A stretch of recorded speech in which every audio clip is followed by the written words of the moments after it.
Hello students, आज हम आप लोगों के लिए नई शिक्षा नीति के अनुसार एमए इंग्लिश सब्जेक्ट का जो इंग्लिश का सिलेबस है उसको लेकर के आए हैं। जैसा कि आप जानते हैं कि भारत में नई शिक्षा नीति लागू हुई है और सभी विश्वविद्यालयों के लिए एक जैसा सभी विषयों का सिलेबस निर्धारित किया गया है। मेरा तात्पर्य ये है कि प्रत्येक विषय के लिए पूरे देश के सभी विश्वविद्यालयों में एक जैसा ही सिलेबस होगा। हालांकि विश्वविद्यालयों को कुछ प्रतिशत ये छूट दी गई है कि वो अपने अनुसार अपने सिलेबस में कुछ परिवर्तन कर सकते हैं, लेकिन बेसिकली मैं डॉक्टर राम मनोहर लोहिया अवध विश्वविद्यालय अयोध्या में जो सिलेबस निर्धारित किया गया है वो आज आपके सामने मैं लेकर के आया हूँ।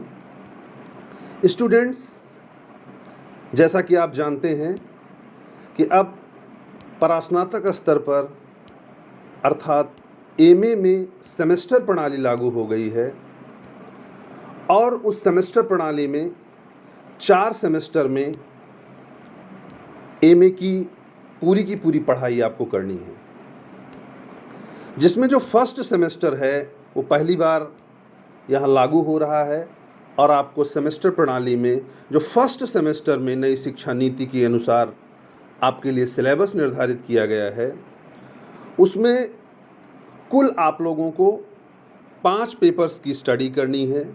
5 पेपर्स आपके पास होंगे, जिनमें फर्स्ट सेमेस्टर में जो पहला पेपर है वो है चासर टू मार्लोव।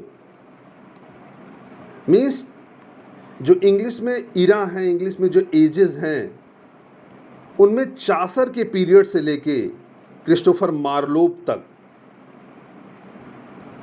इससे आप समझ सकते हैं कि जो 14th सेंचुरी है वहाँ से लेकर के जो 16th सेंचुरी तक के बीच की पोइट्री है, प्रोज है, ड्रामा है, अर्थात जो भी लिटरेचर के फॉर्म हैं उनको आपको स्टडी करनी है।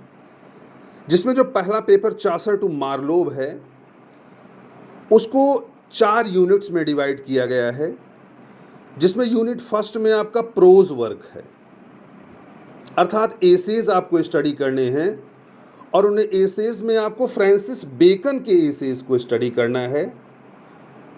हालांकि फ्रांसिस बेकन ने बहुत सारे एसेज लिखे हैं, एक लंबी सीरीज है उनके एसेज की, लेकिन आपको केवल ऑफ एम्बिशन, ऑफ रिवेंज और ऑफ ग्रेट प्लेस, इन्हीं 3 एसेज को स्टडी करना है प्रोज के पोर्शन में यूनिट फर्स्ट में। उसके बाद यूनिट सेकंड में आपको जेफरी चासर को पढ़ना है। जेफरी चासर 14th सेंचुरी से हैं, फादर ऑफ इंग्लिश पोइट्री कहा जाता है। आप लोगों ने पहले भी स्टडी किया है अर्लियर क्लासेस में। तो जेफरी चासर का the general prologue to Canterbury Tales उनकी सबसे प्रसिद्ध रचना है। The general prologue to Canterbury Tales, इसकी स्टडी करना है। और 16th सेंचुरी से एडमंड स्पेंसर एक बड़ा नाम है, द फेरी क्वीन पढ़ना है आपको। और फेरी क्वीन में और भी बुक्स हैं, लेकिन आप लोगों को केवल बुक फर्स्ट, कैंटो फर्स्ट ही पढ़ना है। ये ध्यान रखना है कि सिलेबस में ये चीज़ें निर्धारित हुई हैं कि कौन सी बुक के कौन से हिस्से को पढ़ना है, कितने पार्ट को स्टडी करना है, इस बात का विशेष ख्याल रखें। तो ये पोइट्री का एरिया रहा। इसके बाद आपको जो ड्रामे पढ़ने हैं वो एलिजाबेथन एज से पढ़ने हैं, जो कि यूनिट थर्ड में आपको स्टडी करना है। तो जॉन लिली का एंडामियन आपको पढ़ना है। जॉन लिली, जैसा कि आप जानते हैं, प्री शेक्सपियरियंस में हैं, तो जॉन लिली का एंडामियन आपको पढ़ना है। और बेन जॉनसन का अल्केमिस्ट, ये प्ले है, बहुत ही बेहतरीन प्ले है आपका बेन जॉनसन का द अल्केमिस्ट। ये कॉमेडीज़ के अंतर्गत आपको, एलिजाबेथन कॉमेडीज़ के अंतर्गत आपको इसको पढ़ना है। इसके अलावा अगर हम बात करें एलिजाबेथन ट्रेजेडी की, तो उसमें आपको टॉमस किड की द स्पेनिश ट्रेजेडी पढ़नी है। स्पेनिश ट्रेजेडी एक ट्रेजिक प्ले है जो टॉमस किड के द्वारा लिखा गया है। और ध्यान रहे, ये भी यूनिवर्सिटी विट्स के राइटर हैं, टॉमस किड। और इसके अलावा क्रिस्टोफर मार्लोव, बड़ा नाम है इंग्लिश का, क्रिस्टोफर मार्लोव 16th सेंचुरी से हैं। और इनका एक बहुत ही प्रसिद्ध नाटक है, बहुत ही प्रसिद्ध ट्रेजिक प्ले है डॉक्टर फास्टस। आपको डॉक्टर फास्टस को पढ़ना है। अब इसके बाद हम बात करते हैं पेपर सेकंड की। पेपर सेकंड में अब हम आगे बढ़ते हैं जब, तो हमको जॉन डन से रिचर्डसन तक पढ़ना है। जॉन डन से रिचर्डसन तक पढ़ने का मतलब ये हो गया कि अभी तक आप लोगों ने 16th सेंचुरी में मार्लोव तक पढ़ा है, और उसके बाद से जो अगली एज स्टार्ट होती है वो जॉन डन से रिचर्डसन तक शुरू होती है। अर्थात आप इधर 18th सेंचुरी तक की स्टडी इसमें करने वाले हैं, और इसको भी 4 यूनिट्स में सेकेंड पेपर को भी डिवाइड किया गया है, जिनमें यूनिट फर्स्ट में आपको एसेज पढ़ने हैं, और वो एसेज पढ़ने हैं पीरियोडिकल एसेज, जिनमें जोसेफ एडिशन एक पीरियोडिकल एसेइस्ट है, और इस एसेइस्ट की आपको रचना जो पढ़नी है true and false humour. Joseph Addison एक बड़ा नाम 18th सेंचुरी का, जिनका essay true and false humour आपको स्टडी करना है, आपके सिलेबस में लगा हुआ है। इसके अलावा एक और पीरियोडिकल एसे हैं, एसेइस्ट हैं रिचर्ड स्टील। दोनों कंटेम्पोरेरी हैं, दोनों साथ के एसेइस्ट हैं। रिचर्ड स्टील, जिनका the character of an upright man इनका एसे है, the character of an upright man आपको स्टडी करना है। स्टूडेंट्स, पेपर सेकंड के पोइट्री सेक्शन में आपको जो यूनिट सेकंड है आपकी, उसमें जॉन डन को पढ़ना है। जॉन डन एक मेटाफिजिकल पोएट हैं, और इनकी बहुत ही खूबसूरत रचना है a valediction forbidding mourning, the canonization. आपको ये स्टडी करना है, a valediction forbidding mourning, the canonization. ये रचनाएं आपको पढ़नी है जॉन डन की पोइट्री के सेक्शन में। इसके अलावा जॉन मिल्टन, जो 17th सेंचुरी प्यूरिटन एज का रिप्रेजेंटेशन करते हैं, आपको जॉन मिल्टन का पैराडाइज लॉस्ट बुक फर्स्ट पढ़नी है। प्रसिद्धतम रचनाओं में से है जॉन मिल्टन की पैराडाइज लॉस्ट बुक फर्स्ट। इसके अलावा 18th सेंचुरी से आपको अलेक्जेंडर पोप को पढ़ना है। अलेक्जेंडर पोप बड़े सटायरिस्ट हैं 18th सेंचुरी के, और इनकी एक कह सकते हैं कि श्रेष्ठतम रचना है, और सटायर के लिए जानी जाती है, सबसे बेहतरीन रचनाओं में से है the rape of the lock. एक मॉक इपिक है the rape of the lock, ये अलेक्जेंडर पोप की रचना है। आपको इसको पढ़ना है यूनिट सेकंड में। इसके बाद यूनिट थर्ड में आपको जो कि ड्रामा का सेक्शन है, जॉन वेबस्टर। आपको जॉन वेबस्टर की एक डचेज ऑफ मैल्फी पढ़नी है। एक बेहतरीन नाटक है, मेलोड्रामा है द डचेज ऑफ मैल्फी। और साथ ही इस यूनिट थर्ड में एक और ड्रामा आपको पढ़ना है विलियम कॉन्ग्रीव। विलियम कॉन्ग्रीव का एक ड्रामा है the way of the world. The way of the world आपको विलियम कॉन्ग्रीव का पढ़ना है। इसके अलावा इस पेपर सेकंड के यूनिट 4 में आप लोगों को कुछ नॉवेल्स पढ़ने हैं, जिनमें डैनियल डिफो का मॉल फ्लैंडर्स, फिक्शन में अर्थात जो नॉवेल का सेक्शन है यूनिट 4, उसमें आपको डैनियल डिफो का मॉल फ्लैंडर्स पढ़ना है। इसके अलावा एक नाटक, क्षमा चाहते हैं, एक और जो नॉवेल आपको स्टडी करना है सैमुअल रिचर्डसन का पामेला, एक मास्टरपीस है। सैमुअल रिचर्डसन 18th सेंचुरी के 4 व्हील्स में से एक माने जाते हैं। उनकी रचना पामेला की स्टडी करनी है। स्टूडेंट्स, ये आपके 2 पेपर हैं। इसके अलावा जो थर्ड पेपर है वो सेक्शन आता है आपका 19th सेंचुरी स्टार्ट हो जाता है यहाँ से, और इस पेपर का नाम है वर्ड्सवर्थ टू हार्डी। आपको वर्ड्सवर्थ टू हार्डी जो 19th सेंचुरी, और हार्डी तो 20th सेंचुरी तक जाते हैं, तो आपको 19th सेंचुरी और 20th सेंचुरी तक टच करना है इस पेपर में, जिनमें यूनिट फर्स्ट जो प्रोस के लिए निर्धारित की गई है, जिसमें आपको एसेज पढ़ने हैं। तो यूनिट फर्स्ट में आपको चार्ल्स लैम्ब का एक एसे पढ़ना है मॉडर्न गैलेंट्री। चार्ल्स लैम्ब का बहुत ही खूबसूरत ह्यूमर और पैथोस से भरा हुआ मॉडर्न गैलेंट्री प्ले आपको एसे आपको पढ़ना है, चार्ल्स लैम्ब का एसे मॉडर्न गैलेंट्री। इसके अलावा टॉमस कार्लाइल का एक एसे आपको पढ़ना है हीरोज एंड हीरो वर्शिप। ये एसे है जो कि टॉमस कार्लाइल का है, heroes and hero worship the hero as poet. ये पूरा टाइटल है इसका, the heroes and hero worship the hero as poet. आपको इन्हें पढ़ना है एसे में। इसके अलावा एक और एसे आपको पढ़ना है जॉन रस्किन का unto this last the roots of honour. John Ruskin का एक एसे आपको इस सेक्शन में पढ़ना है, unto this last the roots of honour. इसके अलावा एक और एसे आपको इस सेक्शन में पढ़ना है, वो है मैथ्यू अर्नोल्ड का culture and anarchy sweetness and light. Matthew Arnold का एसे है जो कि आप लोगों को यूनिट सेकंड में पढ़ना है। इसका टाइटल है culture and anarchy sweetness and light. Students, इस जो पेपर आपका है पेपर थर्ड, इसमें पोइट्री का जो सेक्शन है वो बड़ा ही इंटरेस्टिंग है। इसमें आपको रोमांटिक एज और विक्टोरियन एज की पोइट्री को पढ़ना है, जिसमें विलियम वर्ड्सवर्थ की टिंटन एबी उनकी बेहतरीन कविताओं में से एक है। विलियम वर्ड्सवर्थ की टिंटन एबी आपके सिलेबस में लगी है। इसके अलावा S T. Coleridge, Samuel Taylor Coleridge की एक रचना आपको पढ़नी है, एक ओड पढ़ना है, डिजेक्शन एंड ओड। ये बहुत ही खूबसूरत पोयम है, थोड़ा सा डिजेक्शन से भरी हुई है, सैडनेस से भरी हुई है कॉलरिज की। तो आप ध्यान रखें कि आपको डिजेक्शन एंड ओड पोयम पढ़नी है। इसके अलावा कीट्स की एक बेहतरीन ओड आपको पढ़नी है, odd on A Grecian earn. Odd on A Grecian earn एक बेहतरीन रोमांटिक ओड है जो कि जॉन कीट्स की है, आपने पढ़ना है। इसके अलावा पी.बी. शेली की जो पोएम आपके सिलेबस में है वो ode to the west wind है।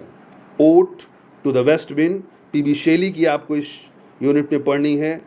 इसके अलावा अल्फ्रेड लॉर्ड टेनिसन, जहाँ से आपकी विक्टोरियन एज शुरू होती है, तो अल्फ्रेड लॉर्ड टेनिसन की एक रचना आपको पढ़नी है, come into the garden. Come into the garden, mod इनकी प्रसिद्ध रचना है मॉड, तो आपको ये रचनाएं पढ़नी हैं। इसके अलावा रॉबर्ट ब्राउनिंग जो विक्टोरियन एज का रिप्रेजेंटेशन करते हैं सेक्शन में, the last ride together. Robert browning की ये पोइटिक पीस आपको पढ़नी है, द लास्ट राइड टुगेदर। और इस यूनिट की जो अंतिम कविता है वो है the scholar Gypsy, Matthew Arnold की लिखी हुई एक बेहतरीन एलिजी है, द स्कॉलर जिप्सी। तो आपको इसको स्टडी करना है। इसके अलावा इस पेपर थर्ड के यूनिट 4 में आपको 2 नॉवेल्स पढ़ने हैं फिर से, जिनमें जेन एस्टिन का प्रसिद्ध नॉवेल सेंस एंड सेंसिबिलिटी पढ़ना है। जेन एस्टिन के ये आपके रोमांटिक्स में, जो रोमांटिक एज और विक्टोरियन एज की स्टडी चल रही है इस पेपर में, उनमें जेन एस्टिन की सेंस एंड सेंसिबिलिटी की स्टडी करना है, बेहतरीन नॉवेल है। इसके अलावा टॉमस हार्डी का एक पेसिमिज़म से भरा हुआ, जैसा कि आप जानते हैं हार्डी बड़े पेसिमिस्ट नॉवेलिस्ट रहे हैं 19वीं सेंचुरी और 20वीं सेंचुरी तक जाते जाते। तो हार्डी की एक बड़ी ही प्रसिद्ध नॉवेल है Tess of the d'Urberville. Tess of the d'Urbervilles बहुत ही बेहतरीन नॉवेल है, आप लोगों को इसको स्टडी करना है। ये 3 कोर पेपर्स हैं स्टूडेंट्स, मीन्स 3 ये कंपलसरी हैं, जो भी सिलेबस इसमें रखा गया है वो सिलेबस आपको पढ़ना है। लेकिन जहाँ से यूनिट आपका पेपर 4 शुरू होता है वो पेपर 4 इलेक्टिव पेपर है। इट मीन्स इसमें 2 सेक्शंस हैं और 2 में से आपको एक सेक्शन सेलेक्ट करना है और उसी की स्टडी करना। राइट स्टूडेंट्स, तो पेपर 4 में 2 सेक्शन है, ये इलेक्टिव पेपर है, जिनमें से आप लोगों को एक स्टडी करना है और उनमें से एक जो पहला सेक्शन है इलेक्टिव पेपर 4 का वो है, एक तो विलियम शेक्सपियर है और दूसरे टी.एस. इलियट हैं। दोनों में से एक आपको सेलेक्ट करना है, चाहे तो आप विलियम शेक्सपियर को पढ़िए, उनके वर्क स्टडी कीजिए जो आपके सिलेबस में है, और चाहे आप टी.एस. इलियट को पढ़ सकते हैं। तो दोनों में से एक आपको चुन लेना है। अब इसमें अगर आप विलियम शेक्सपियर को सेलेक्ट करते हैं तो उसमें आपको 4 यूनिट्स की स्टडी करनी है। सारे के सारे पेपर्स में 4 यूनिट हैं। तो आप इस इलेक्टिव पेपर में अगर विलियम शेक्सपियर को सेलेक्ट करते हैं तो उसमें आपको यूनिट फर्स्ट में पोएम्स पढ़नी है, उनके सॉनेट्स जो उन्होंने लिखे हैं उन सॉनेट्स में से कुछ सॉनेट्स आपको दिए गए हैं, जिनमें पहला सॉनेट है look in the glass and tell the face viewest. ये थर्ड सॉनेट है उनके सॉनेट सीरीज़ का, look in the glass and tell the face viewest. इसके अलावा जो दूसरा आपको सॉनेट पढ़ना है shall I compare thee to a summer's day, ये उनका 13 नंबर सॉनेट है। इसके अलावा heavy do I journey on the way, ये 15 नंबर सॉनेट है। इसके अलावा व्हेयर आर्ट दाउ म्यूज, ये 100 नंबर सॉनेट है। और इसके अलावा the expense of spirit in A same, ये सॉनेट्स आपको 5 सॉनेट्स आपको विलियम शेक्सपियर के पढ़ने हैं, पोइट्री सेक्शन जो कि यूनिट फर्स्ट है वहाँ पे। इसके अलावा आपको विलियम शेक्सपियर के कुछ ड्रामे पढ़ने हैं। यूनिट सेकंड में आपको हेनरी फोर्थ पार्ट 1 पढ़ना है, हेनरी फोर्थ पार्ट 1। और यूनिट थर्ड में आपको हैमलेट और द टेम्पेस्ट, 2 प्ले हैं, एक ट्रेजेडी है और एक रोमांटिक कॉमेडी है, रोमांस है। ट्रेजेडी में आपको हैमलेट को पढ़ना है और रोमांस में आपको द टेम्पेस्ट पढ़ना है। ये यूनिट थर्ड है आपकी। इसके अलावा जो फोर्थ यूनिट है इस पेपर 4 की इलेक्टिव पेपर की, वो आपको एक क्रिटिकल एसे पढ़ना है। सैमुअल जॉनसन का एक एसे है preface to Shakespeare, preface to Shakespeare नाम का एक क्रिटिकल एसे आपको पढ़ना है, वो सैमुअल जॉनसन का लिखा हुआ है, तो आपको उसको स्टडी करना है। लेकिन अगर आप शेक्सपियर को नहीं स्टडी करना चाहते हैं, आपने इलेक्टिव पेपर के रूप में टी.एस. इलियट को सेलेक्ट किया है, तो टी.एस. इलियट की आपको कुछ पोएम्स पढ़नी है, कुछ ड्रामे पढ़ने हैं और क्रिटिसिज्म पढ़ना है, जिनमें यूनिट फर्स्ट में आपको बर्ट नॉर्टन पढ़ना है, BURNT, बर्ट नॉर्टन को पढ़ना है। इसके अलावा यूनिट सेकंड में आपको जॉनसन पढ़ना है और इसी सेकंड यूनिट में ही द हॉलो मैन आपको पढ़ना है, द हॉलो मैन। ये यूनिट फर्स्ट और यूनिट सेकंड जो कि टी.एस. इलियट से है, अगर आप टी.एस. इलियट को इलेक्टिव पेपर में सिलेक्ट करते हैं तो आपको इसको स्टडी करना है। इसके अलावा यूनिट थर्ड में इनके 2 प्लेज लगे हुए हैं, 2 नाटकों की स्टडी करनी है। The family reunion, you have to study the family reunion. क्या पढ़ना है आप लोगों को? फैमिली रियूनियन पढ़ना है। कौन सा पढ़ना है आपको? The family reunion. आप जानते हैं ये एक प्रसिद्ध नाटक है टी.एस. इलियट का, द फैमिली रियूनियन। इसके अलावा एक और प्ले है इनका, द कॉकटेल पार्टी। आपको कॉकटेल पार्टी पढ़नी पड़ेगी, ध्यान रहे अगर आप टी.एस. इलियट को इलेक्टिव पेपर में सेलेक्ट करते हैं। इसके अलावा इस पेपर में आपको यूनिट 4 में द फंक्शन ऑफ क्रिटिसिज्म, ये ध्यान रहे कि टी.एस. इलियट के क्रिटिकल वर्क्स हैं जो क्रिटिसिज्म उन्होंने लिखा है, द फंक्शन ऑफ क्रिटिसिज्म। इसके अलावा एक और क्रिटिकल वर्क है हैमलेट एंड हिज प्रॉब्लम्स, तो हैमलेट एंड हिज प्रॉब्लम्स पढ़ना है। इसके अलावा व्हाट इज ए क्लासिक, ये उनका एक क्रिटिकल वर्क है, आपको इसको स्टडी करना है। राइट स्टूडेंट्स, तो ये आपका इलेक्टिव पेपर है 4th। इसके अलावा जो आपका 5th पेपर है, 5th पेपर में बेसिकली आपको प्रोजेक्ट प्रेजेंटेशन या स्टडी टूर और फील्ड विजिट, इनमें से इन 2 सेक्शंस में से एक सेक्शन आपको पढ़ना है। आप ये कह सकते हैं कि सेकंड इलेक्टिव पेपर है ये, पेपर 5th आपका सेकंड इलेक्टिव पेपर है, जिनमें 2 आपके पास एरियाज़ हैं, दोनों में से कोई भी एक एरिया आप चुन सकते हैं। चाहे तो आप 5th पेपर के रूप में इलेक्टिव में प्रोजेक्ट प्रेजेंटेशन ले लें या फिर स्टडी टूर या फील्ड विजिट आप सेलेक्ट कर सकते हैं। प्रोजेक्ट प्रेजेंटेशन में आपको डिपार्टमेंट की तरफ से प्रोजेक्ट दिए जाएंगे और उस पर आपको लिखना है और उस पर आपको वर्क करना है और अपना प्रोजेक्ट का प्रेजेंटेशन करना है, सेमिनार्स के रूप में, कॉन्फ्रेंस के रूप में, ये सारी चीज़ें आपको कराई जाएंगी प्रोजेक्ट प्रेजेंटेशन में। अगर आप इसको नहीं चुनते हैं तो स्टडी टूर आप सेलेक्ट कर सकते हैं या फील्ड विजिट सेलेक्ट कर सकते हैं, जिसके अंतर्गत कुछ आपकी सिलेबस से संबंधित, इंग्लिश लिटरेचर से संबंधित उन जगहों पे आप जा सकते हैं टूर के लिए जहां इंग्लिश से संबंधित वर्क है, जो कि आप डिपार्टमेंट के निर्देशन में जाएंगे और वहां से आपको दिए गए सब्जेक्ट जो कि आपकी इंग्लिश लिटरेचर से संबंधित सब्जेक्ट होंगे, उससे संबंधित आप वहाँ पे चीज़ों को स्टडी करेंगे। किसी विश्वविद्यालय जा सकते हैं या इंग्लिश लिटरेचर से संबंधित लाइब्रेरीज विजिट कर सकते हैं, वहाँ जा सकते हैं और जो आपको डिपार्टमेंट की तरफ से वर्क दिया जाता है उसको आप करेंगे और उसका प्रेजेंटेशन बाद में आके आप अपने डिपार्टमेंट में देंगे। तो इस तरह से स्टूडेंट्स आपको फर्स्ट सेमेस्टर का मैंने सिलेबस समझाया कि 5 पेपर्स हैं और पांचों पेपर्स में अलग अलग यूनिट हैं।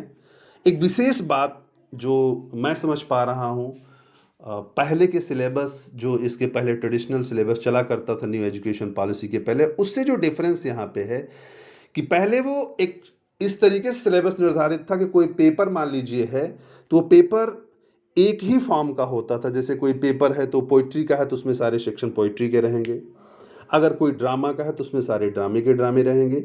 लेकिन अभी क्या हुआ है कि जितने भी पेपर हैं उन सारे पेपर्स में पोइट्री के, प्रोज के, ड्रामों के, मीन्स जितने भी फॉर्म हैं वो सबको उसमें रखा गया है।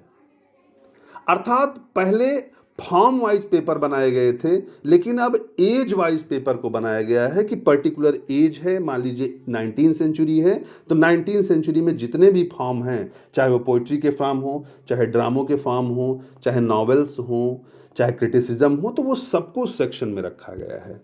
तो स्टूडेंट्स आपको फर्स्ट सेमेस्टर में जो सिलेबस स्टडी करना है उसको मैंने डिटेल में आपको समझाया। Thank you very much.